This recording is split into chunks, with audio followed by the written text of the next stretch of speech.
बिस्मिल्लाहिर्रहमानिर्रहीम। तो जो बहस चल रही है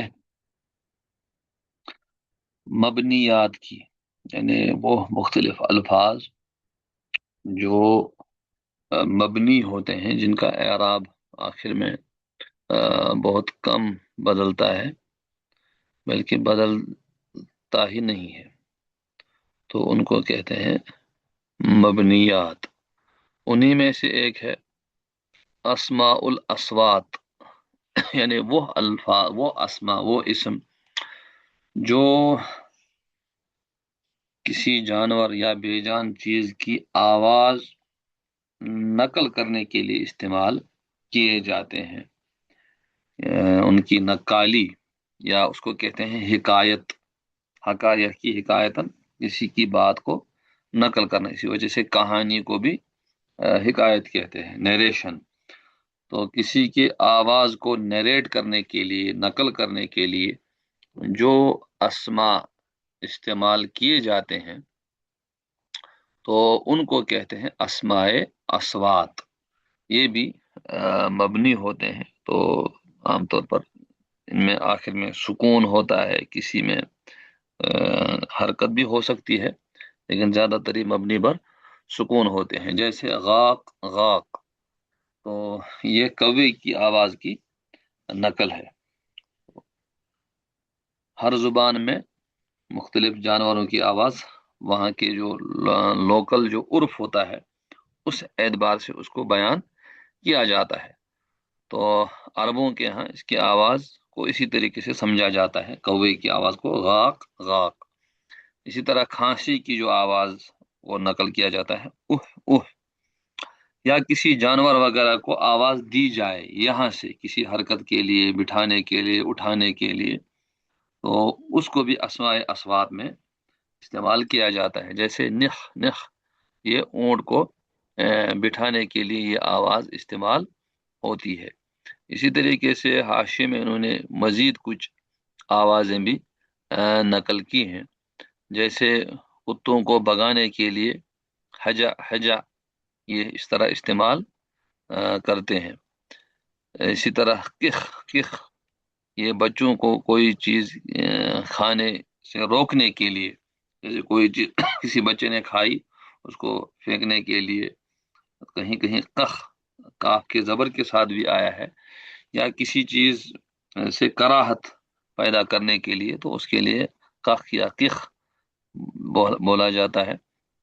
इसी तरह घोड़े को झिड़कने के लिए हला हला, ये इस तरह के अल्फाज इस्तेमाल किए जाते हैं। मुर्गियों को भगाने के लिए दज दज। इसी तरह ऊंट को झिड़कने के लिए जह जह या दह दह वगैरह। इसी तरह इसके अलावा और भी कलिमात हो सकते हैं जो मुकामी उर्फ और मुहावरे पर मौकूफ हैं, यानी जो लोकल लैंग्वेज होती है, तो उसमें मुख्तलिफ इस तरह के अल्फाज होते हैं जो आवाज के लिए, या आवाज देने के लिए, या उनकी आवाज को नकल करने के लिए इस्तेमाल होते हैं। तो उनको कहते हैं अस्माए अस्वात, और ये मबनी होते हैं। ज्यादातर ये मबनी बर सुकून है। और फिर जुमला जब हम बनाएंगे तो जुमले में है ये फिर जुमले की हैसियत से महल्लन कभी मरफू होंगे, कभी मंसूब होंगे, कभी मजरूर, लेकिन फी नफ्सी ही ये आखिर में मबनी बर सुकून होंगे ज्यादातर। इसी तरीके से इन्हीं में से एक किस्म है,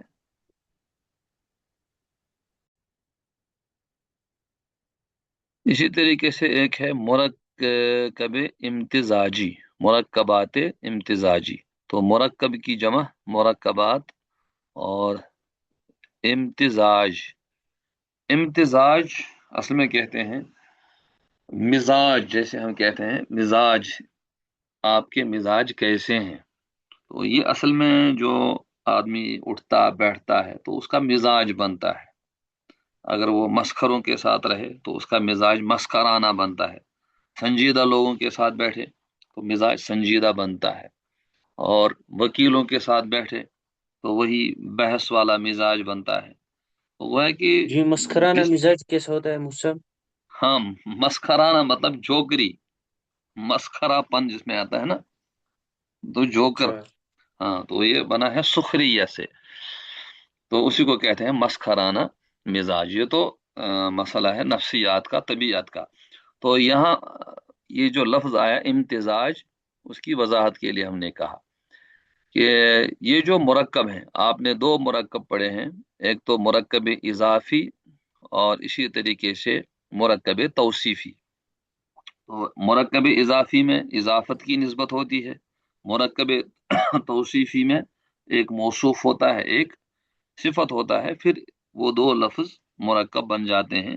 तो मुरक्कब नातमाम होते हैं, वो मुरक्कबात नाकिस होते हैं। तो इसी तरीके से कुछ अल्फाज आपस में जुड़ते हैं, लेकिन उनमें इजाफत की निस्बत नहीं होती, यानी वो मुजाफ मुजाफ इले नहीं होते हैं, मौसूफ सिफत नहीं होते हैं। इसी तरीके से ऐसा भी नहीं है कि वो मुब्तदा खबर है, उनमें एक दूसरे के साथ निस्बत है इस तरीके की, बल्कि बोलते बोलते वो दो लफ्ज एक के कायम मकाम हो गए, ठीक, या उनको एक के जैसा उनके साथ मामला किया गया। तो इस तरह के मुरक्कबात को कहते हैं मुरक्कबात इम्तिजाजी। तो मुरक्कबात इम्तिजाजी वो दो कलमे जो मुरक्कब होकर एक इसम बन गए, और इन दोनों में कुछ निस्बत इजाफी या इसनादी न हो। अब इसकी तीन सूरतें हैं, तो तीनों सूरतें उन्होंने वजाहत के साथ बयान की है। पहली सूरत, हमारे सामने दो इसम होंगे, अगर दूसरा जुज मुतजम्मिन हरफ हो, यानी दूसरे जुज के अंदर हरफ छुपा हुआ हो। वो हरफ किस तरह छुपा हुआ होगा कि असल में हरफ मौजूद था, लेकिन उसको हरफ को हज़फ किया गया और माना गया कि वो हरफ दूसरे हिस्से के अंदर छुपा हुआ है।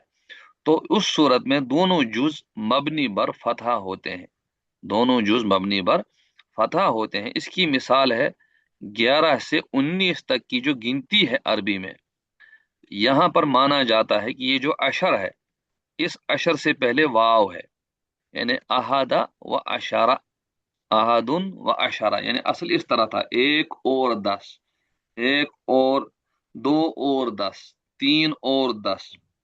बाद में हुआ क्या कि इस वाव को हज़फ किया गया और इसको माना गया कि ये इसके अंदर छुपा हुआ है।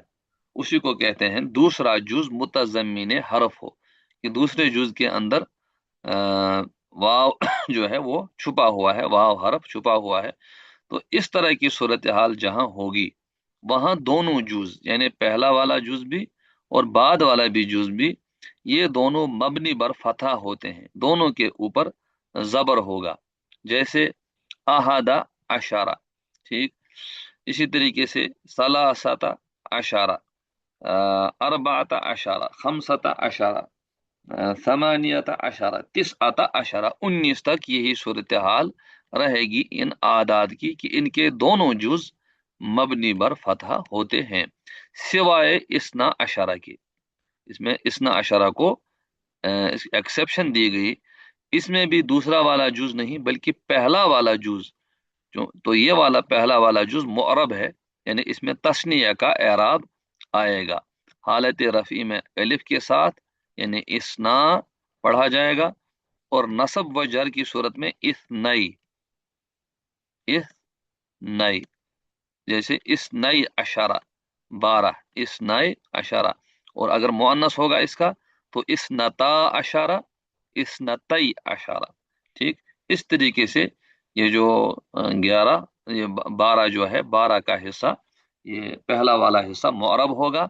बकिया जो आदाद हैं 11 से 19 तक, इनके दोनों जुज मबनी बर फतहा होते हैं, ठीक। तो इसको कहते हैं, ये जो अदद वाला मुरक्कब है, इस अदद वाले मुरक्कब को कहते हैं मुरक्कब बिनाई, मुरक्कब बिनाई इसको कहते हैं। इसी तरह के अल्फाज हैं सबाह मसा, सबाह मसा मतलब है सुबह शाम, यानी मसा से पहले वाव महजूफ था, वो मान लिया गया, वो मसा में छुप गया, सबाह मसा। इसी तरह यौम यौम, दिन ब दिन, यानी यौम फयौम, तो वाव फा को हज़फ माना गया। बैना व बैना, दरमियान दरमियान। शजारा व मजारा, यानी पारा पारा, तितर बितर हो गई कोई चीज, उसके लिए आता है शजारा मजारा। तो ये अल्फाज भी इस किस्म के हैं, इनको कहते हैं मुरक्कबे बिनाई, इनका दूसरा नाम है। और दूसरी किस्म है अगर दूसरा जुज इसमें सौत हो। इसमें सौत का मतलब है उसका ताल्लुक आवाज से है। तो ये जो मुरक्कबात इम्तिजाजी है, इसमें दूसरा जुज अगर आवाज पर मबनी हो तो उस सूरत में पहला वाला जुज मबनी पर फतहा होगा।